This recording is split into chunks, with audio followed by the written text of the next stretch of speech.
Here we go. Let's start this content creating all the way from the beginning. So I'm on the East Coast, I promise you. Not on the West Coast, but the West Coast seems to be drawing itself to me with West Coast conditions and other just weird things. Like last Monday, there was a whole 700-pound bull on the train track. Like a 700-pound bull. I thought it was a baby bull from the pictures. I didn't realize it was an actual grown bull. It was a grown bull on the elevated train tracks. How he get up there, nobody knows. Nobody knows. But he was there, and they found him a home. Right? I got a weird idea, but I just wanted to show. It's like 50 degrees, 50-ish. So that's unseasonably warm for the winter. But I came out and this just tickled my soul because I'm like, wait a minute. Y'all got watermelons in the wintertime. Where y'all get these watermelons from in the winter? This car got my goddamn own way. Where they get it from? Is what I want to know. I want to know. Where they get it from? The watermelons get shipped here from the West Coast. I could see like watermelons on the West in December, you know, because they grow. But on the East Coast in December, I'm puzzled. I'm baffled a little bit. I need to know what's happening. Now, let's talk about Ricardo the Bull real quick. You see my Wakanda style? It's like a Mrs. T thing going on a little bit. You know, I got a little copper, you know? It is straight goddess mode, alright? Straight goddess mode. I need to sit my little goddess behind down. I don't even know if this bus I'm getting on goes to where I need to go. It goes to the city. It does. I took this bus before. It goes there. Yo, weird shit is happening on the planet. Well, I don't know. I think people just need to like become aware of who they is and just be that. Just be you. Like, I'm not from here. I know I'm not from here. I know I'm here to raise the vibrations, and I'm doing a great job doing it. Yes, I am. Yes, I am. And I'm rewarded. I'm rewarded handsomely by doing this great job that I'm doing. Yup. Sure is. Sure is rewarded handsomely and beautifully for raising the vibration. And I got the opportunity I cleared up a whole bunch of space so I could actually do like a full episode. Woo! So this Wakanda style, aka Mrs. T, aka Goddess, so liberating, so amazing, and so authentic. The authenticity of the spiritual growth is just astounding. I'm going to be looking to the side because I want to make sure that I see the bus before it comes, you know. But it's so fucking amazing. Like, I was listening to one of my favorite people, Michael B. Beckwith, and he is the leader of Agape International, Agape Spiritual Center International, Agape International Spiritual Center. That's the name of it. They've had some changes or whatever. So anyway, he's the founder of that. He founded it over 37 years ago, and he was being interviewed by Light Walkins. Oh, we all have the same barber, as you can see, right? So anyway, during the interview, he was talking about he had locks. He had very long locks for a very long time. He said he went to Egypt, got an awakening, actually wanted to do the chop off in Egypt, but he didn't. I don't know exactly where he did the chop off at, but where I did the chop off at was pretty freaking phenomenal. I did the chop off at Symphony fucking Hall and didn't even fucking plan to do that. Like, it's weird.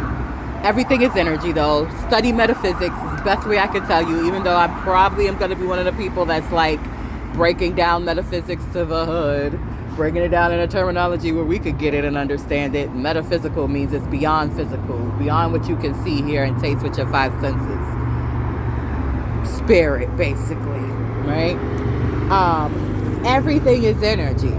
So even though I'm sitting here, it looks like I'm sitting on something solid, it really isn't solid. It's really just vibrating at a very certain speed where it appears to be solid in this dimension.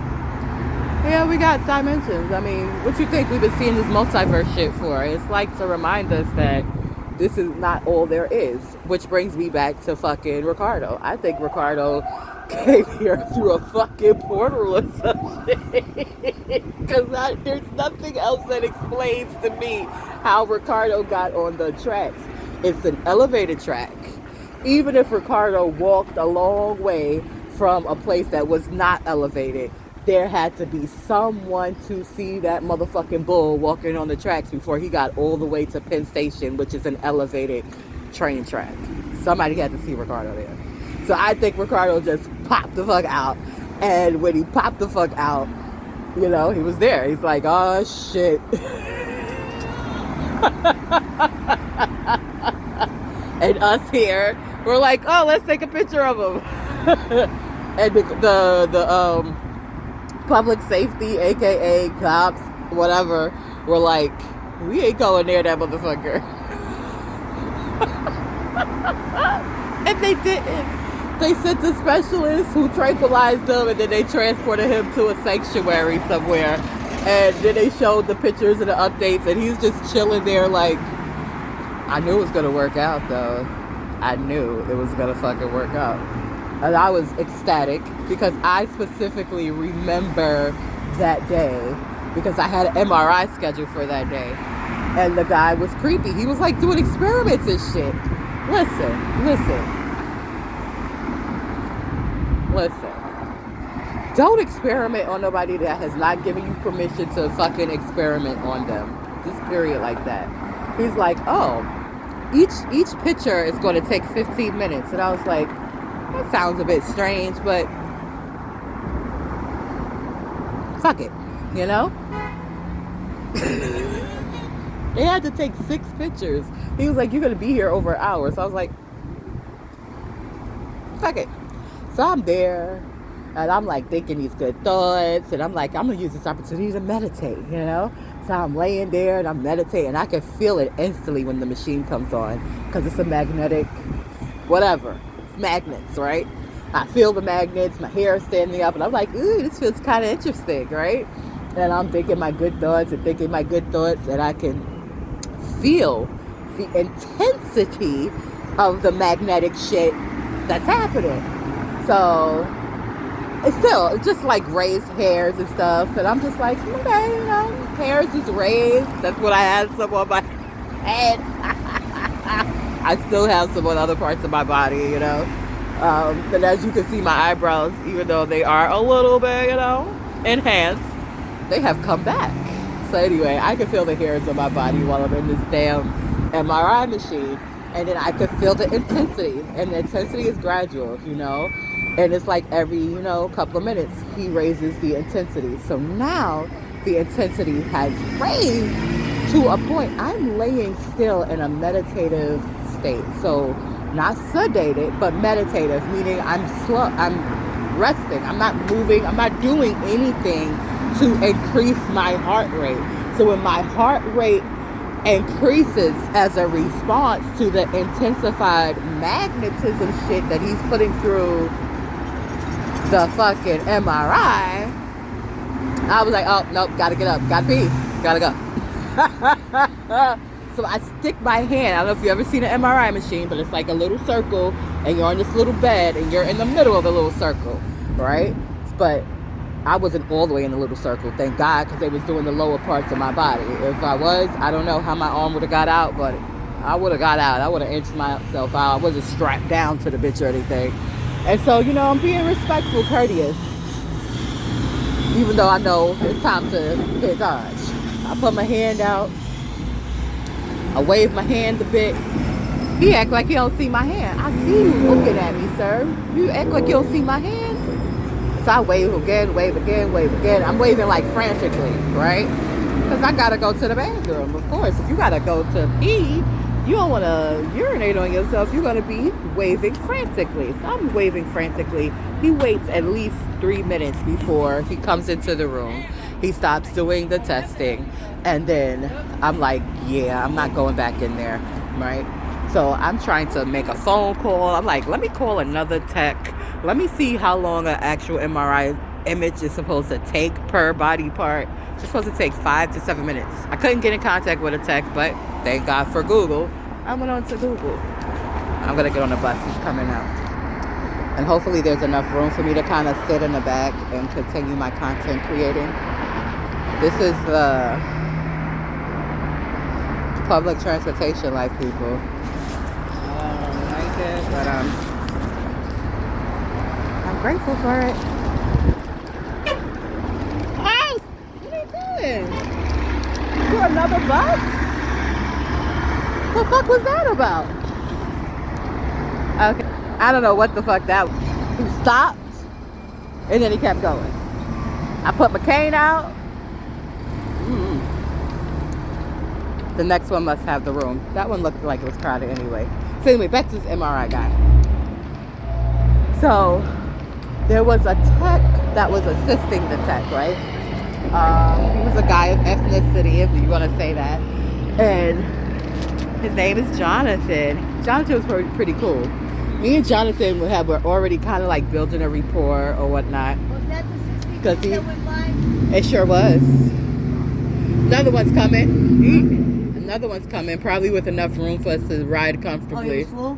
Yeah, but I still thought he was stopping. Oh, But so he didn't stop? yep. He slowed down, but he kept going. Oh, okay. Anyway, I'm doing content creating, so I'm trying to be rude. Thank you. Thank you. That's different. Thank you. It's part of my evolution. Yeah. Get rid of the old and make room for the new. That's right. Mm-hmm. Yes, yes. So me and Jonathan, excuse me, I'm gonna talk to people too, It's not all about your internet people, okay? It's about the people that and close circumferences too. But anyway, so me and Jonathan, we like building a rapport. He picked up the phone when I called the office, and he's like, yeah, there's a lot of stuff going on between your attorneys and this, that, and the other. And I'm like, yeah, they acting kind of weird, First of all, they act like they didn't want to switch the case over to New York. They're like, well, we don't want to switch it over to New York because the accident happened in New Jersey. And I'm like, okay, I get that.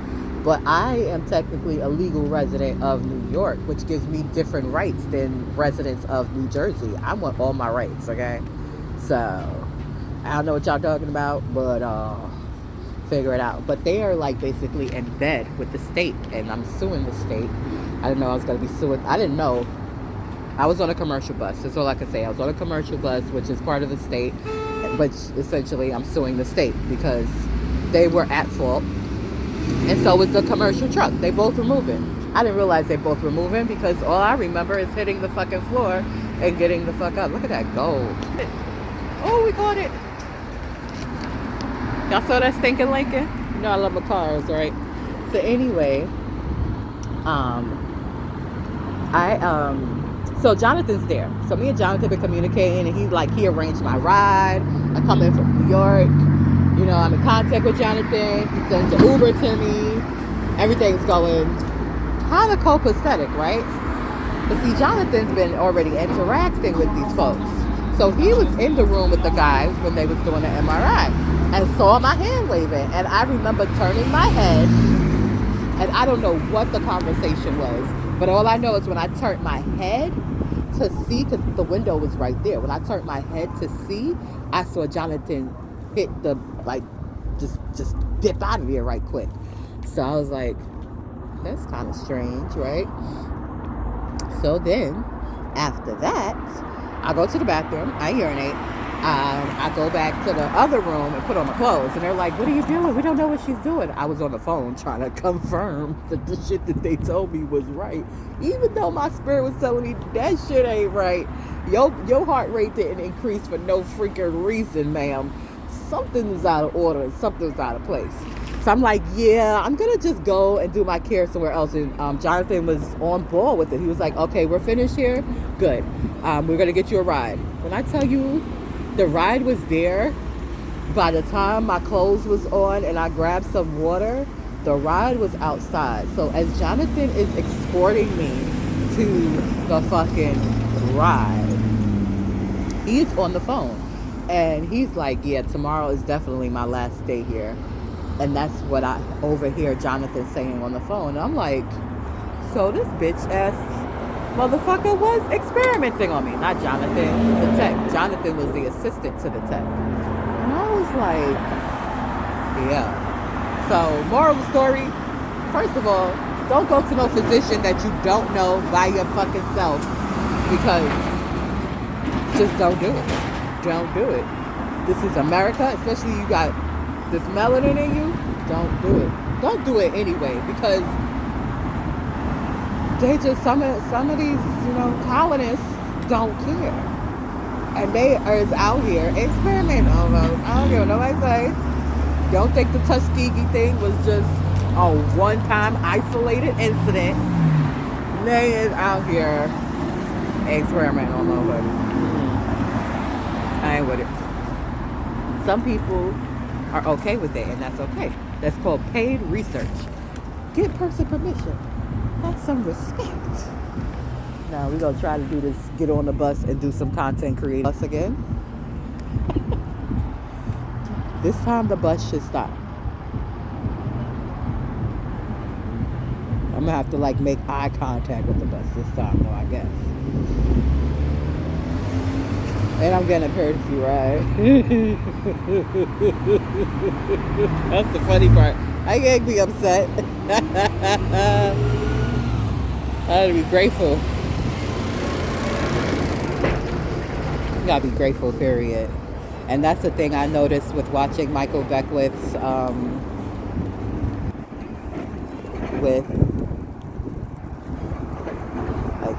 make sure you see me. I'm not just sticking the cane out for no reason. Be quiet. It's a system.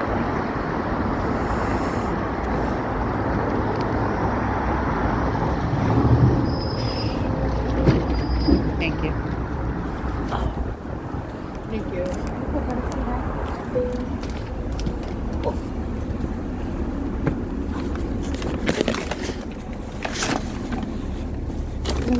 Thank you.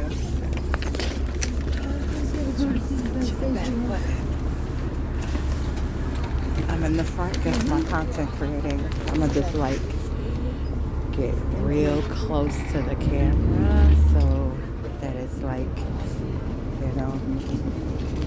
or I can pause and do more content creating when I get actually off the bus, because this one is really, really full. But I'm gonna go maybe 5 more minutes. So watching Michael Beckwith this morning doing the interview with Light Hawkins was interesting, because he was talking about the different stages of his personal awakening and before he started Agape International. And he met with Dr. King. He mentored I think his daughter Yolanda when he first opened up his spiritual center. He had a lot of people that were a part of the the civil rights movement that came through. And he goes and discusses how just he was at different stages and how he had to make choices in regards to how he was going to generate income. And he went to Morehouse, and I forgot the other college he went to, but after he graduated, he got into the pharmaceutical industry, the street pharmaceutical industry, but not those other things, the things that are actually legal now. And he started off really small, and then all of a sudden he just had a whole big huge network, and that was happening simultaneously as he was coming into his awakening. and going through his evolutionary process. And so he was, backing out, like, okay, this is it. I'm done with this chapter of my life. And when he made that decision to be done with the chapter of his life, he had an incident where they basically picked him up off the street, took him to his house. So apparently they were watching him. He had never had those items in his house before, but this particular situation he did. I guess he figured, hey, I've been doing this for years and I'm about to stop doing this. Circumstances happen. You'll see, I'll put the interview in the link so you can watch the whole interview yourself. It's about an hour though. But anyway, he's like going into deep details. I'm like, oh, I've heard him say what had happened, but I never seen him go into details about it before. And he's going into the details of how they did so many wrong things, trying to trip him up, but none of it worked. And while he's like going through the trial, so I'm gonna skip forward. You can hear him explain all of the details himself. While he's going through the trial, his friends are like, well, his old friends, they're like, oh, you should leave the country, you should do this, you should do that, da da da da da. He's like, I already know I'm gonna be okay. I already know this is not gonna go forward, this is gonna get thrown out. And they couldn't believe it. But that's exactly what happened. And then he just continued, he started counseling people spiritually initially. How that started, he was not working, and a lady called him. Lady called him on the phone out of the blue. Says she saw his picture, alumni in like high school, saw his number underneath it. She needed some counseling, and he started counseling her, praying for her, and she started sending him donations. And then word of mouth, she started telling other people about it. He eventually runs into the lady. She feels embarrassed because she's like, I guess, opened up and shared so much stuff with him, and she was judging herself, and so she stopped calling. And then he realized afterwards that, first of all, his number wasn't listed. Second of all, that wasn't a number that he even had in high school. So how did she even get in contact with him? Long story short, he starts counseling people, and that becomes like a side business for him. And eventually he gets his practitioner license, and he starts Agape. But he starts Agape very small, with a small group of people, and now it is an international spiritual movement, and it's just amazing, So wherever you are in your life, in your journey, go directly to the divine. Don't really seek outside of yourself to find out what you need to do in your personal life, on your personal journey. You have divinity already in you. It's beating your heart. You're not thinking about beating your heart. You're not like waking up like, how many beats is my heart gonna take today? No, that's the divine that's in you, that's beating your heart, pumping your blood, and doing all of that good stuff. So you have access to it. Go into meditation. Go into meditation on a daily basis. Tap into your divinity. Let that be your guiding force. The divinity that's already within you. And do it on a regular basis. I believe in what other people are saying. Because some people just want to control you. Some people just want your energy. Some people just want your light. You gotta know that you have that light already inside you, and let it shine no matter what. And once you know it, baby, you start discovering other shit. But thank you for tuning in. The link is going to be in the bio and in the description, so there's going to be a whole bunch of other links for you to click on. I appreciate you, and y'all, God is active.